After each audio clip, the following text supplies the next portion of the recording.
ভিনদেশ থেকে বাংলা ভাষা রপ্ত করেছেন দক্ষিণ আফ্রিকার যুবক মহিন।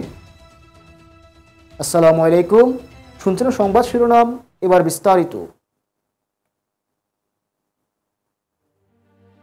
শুধু গান নয়, পুরো বাংলা ভাষায় রপ্ত করেছেন দক্ষিণ আফ্রিকার পুনালাঙ্গা। মাত্র 9 বছর বয়সে বাংলা ভাষা হাতে করি মহিনের। পুরো ভাষা রপ্ত করে তার সময় লেগেছিল 22 বছর। বাংলাদেশের প্রতি আন্তরিকতা আর সততা মুগ্ধ করেছে মহিনকে। সে টানে শিখেছেন বাংলা ভাষা। ভালোবাসার টানে 31 বছর বয়সে আপন করে নিতে চান বাংলা ভাষার আকাশ, বাতাস আর বাংলার মাটিকে। মহিনের বাংলা ভাষার রীতিমতো মগ্ন প্রবাসী বাংলাদেশিরাও। সোশ্যাল মিডিয়া রয়েছে তার ব্যাপক পরিচিত। মহিনের বাংলা ভাষা রপ্তের মূল কারিগর দক্ষিণ আফ্রিকার নিবাসী নোয়াখালী জেলার মামুন। খ্রিস্টান ধর্মাবলম্বী হলেও 2017 সালে ইসলাম ধর্ম গ্রহণ করেন মহিন। জন্মসূত্রে আফ্রিকান হলেও মহিন অনুসরণ করেন বাংলাদেশের সংস্কৃতি। এই ছিল এখনকার মতো সংবাদ। পরবর্তী সংবাদ দেখার আমন্ত্রণ জানিয়ে এখানেই বিদায় নিচ্ছি।